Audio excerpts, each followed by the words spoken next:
Chapter 15. The Tree. Septimus and Nico shot into the air. Two long, sinuous branches, which had been hovering above their heads waiting for the right moment, had seized them. At the end of each branch were 5 smaller, more dexterous branches, like the fingers on a hand. Each hand was wrapped tightly around the boys like a well-fitting wooden cage, and held them in what felt like a grip of iron. After grabbing Septimus and Nico with surprising speed, the tree slowed down as it took them higher and higher, pulling them up through its leaves and branches, taking them into the very center of the tree. Septimus closed his eyes tightly as they were lifted through the cold night air, but Nico kept his eyes wide open in shock as they traveled up through the massive tree, until they were high above the baying pack of wolverines. Nico glanced below to the ring of yellow eyes that surrounded the tree, and were staring, unblinking, at the sight of the night's supper, and a good supper too, whisked from their jaws. The tree, like all trees, moved slowly and deliberately. Why rush when you had hundreds of years in which to live your life? Why rush when you were more than 300 feet tall and a king of the forest? After what felt like a lifetime, Septimus and Nico were set down in a fork near the top of the tree. The branches that had been caging them slowly unwound from their captives and hovered above them, as though planning their next move. "Is it going to eat us now, Sep?" whispered Nico, his voice shaking. "Dunno," mumbled Septimus, who still had his eyes closed tightly. He could feel how high they were above the ground, but he did not dare look. "But it's let go of us, Sep. Maybe we could escape while we've got the chance." Septimus shook his head miserably. He was paralyzed by the height. He could no more move than fly to the moon. Nico stole another glance downward. Through a gap in the leaves he could see the circle of wolverines, eyes glittering hungrily, waiting in the hope that their prey might still turn up, or drop down, for supper. Suddenly it crossed Nico's mind that this must have happened to the wolverine pack before. Sometime in the past, some poor victim must have been swept from the pack by a carnivorous tree, and then escaped the clutches of the strangling branches, only to find himself back in the middle of the wolverine ring. Nico imagined what a terrible fate that was for someone, until it suddenly struck him that that was what was happening to them. Nico let out a loud groan. "What's the matter, Nick?" mumbled Septimus. "Oh, nothing. We're about to be eaten either by a carnivorous tree or a pack of wolverines, and I can't quite make up my mind just now which one I fancy most." Septimus forced himself to open his eyes. It wasn't quite as bad as he had feared. He couldn't see much at all. The moonless night was dark, and the tree's dense summer foliage obscured any view of the long drop to the ground. "Well, no one's eaten us yet," he said. "Yet," muttered Nico. But as Nico spoke, the 2 branches that hovered above began to move downward toward them again. Nico grabbed hold fast. "It won't be able to catch us." "But then the wolverines will get us," whispered Septimus, who was convinced the tree could hear what they were saying. "They might give up. You never know. Come on, it's our only chance." Nico began to crawl along the branch. The last thing Septimus wanted to do was to move anywhere. He was, after all, at least 300 feet above the ground. But, knowing he had no real choice, Septimus half closed his eyes so that there was no chance of catching sight of the huge drop to the ground, and slowly began to inch his way along the branch behind Nico. Nico had already reached the fork in the branch where he was planning to start his climb down. He turned and held out his hand to Septimus. "Come on, Sep. You're even slower than this tree. Come on, it's easy."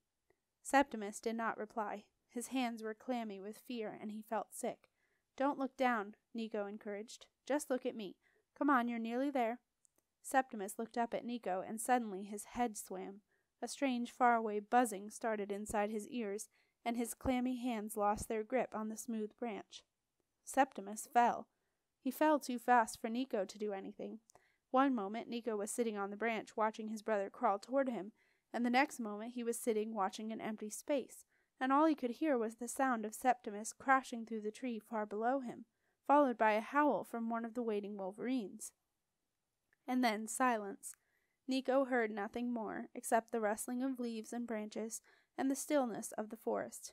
Nico sat numbly on the branch, unable to move. He should start his climb down. He should try and get to Septimus, but he'd the long climb to the forest floor.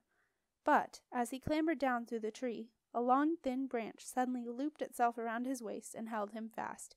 Nico struggled and tried to unwind the branch, but it was as tight as a band of iron. Angrily, Nico kicked out at the tree. "Let me go," he shouted. I've got to get my brother. He heard nothing. I hate you, you pig tree, he yelled, punching and flailing at it. You're not going to eat me, or Sep. Just you try. Nico gave way to a frenzy of kicking, shouting, and insulting the tree, remembering all the bad language that he had recently picked up at the port and from Rupert Gringe. In fact, Nico was surprised at how much he knew. So was the tree, who had never heard anything like it before. The tree impassively ignored Nico's outburst. It just held him tight while far below it carried on doing what it had been doing ever since Septimus had fallen. Nico was still shouting at the tree when the branches beside him parted, and Septimus appeared back at his side, wrapped up tightly in a cocoon of leaves and twigs. Nico fell silent. He went white.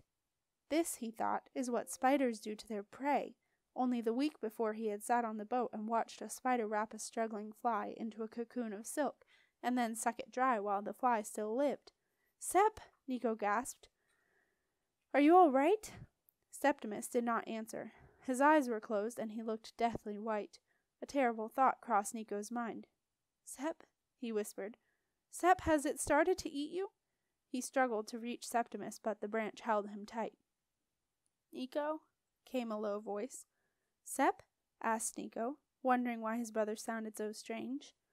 "Nico, please stop struggling. You might fall. It is a long way down, and the wolverines are still waiting for you. Please keep still." Nico stared at Septimus, wondering how he was managing to talk without moving to eat him. It wasn't nice and it wasn't friendly, but at least it was understandable. But this low, ghostly voice was different. He had no idea what it was. It seemed to be all around him, and the spookiest thing of all was that it knew his name. "Who are you?" whispered Nico. "Do you not know? I thought my 2 youngest grandsons, I naturally thought." "Grandsons?" asked Nico. "I would have known you anywhere. You look so much like Silas did when he was a lad." "Is it a carnivorous tree?" "I don't know. I've never seen one." "Well, let me tell you, they don't look anything like me. Mangy things, the grandson from moving." "You're not going to start climbing down now, are you?" asked the tree. "Those wolverines will wait a while yet. Just stay still a moment and I'll make you up a bed." He sat on the branch feeling like a small lump of jelly, and for the first time since he had set foot in the forest, he began to relax. The tree busied itself weaving it, still wrapped in the cocoon that held him safely. "I only just caught him in time, one of them jumped up and snapped at the lad. It was close." Nico crawled onto the Blearily, Septimus sat up and looked at Nico. The bruise above his eye throbbed, but he didn't care. He knew they were safe. As he had fallen through the tree, Septimus had hit his head and been briefly knocked out. But at first he had thought he was dreaming, but when he opened his eyes and saw Nico's relieved, "You'll be fine in the morning." Nico lay down on the platform beside Septimus and held on, lulling the boys into a peaceful doze. They had just dropped off to sleep when a terrible gone mad. They were running around and around the tree, yelping and yowling and desperately pawing at their noses. "What are they doing?" muttered Nico. Suddenly Septimus snorted. "Wouldn't have thought it tasted that bad," said Nico. "And they've found the mint blasts." Septimus laughed.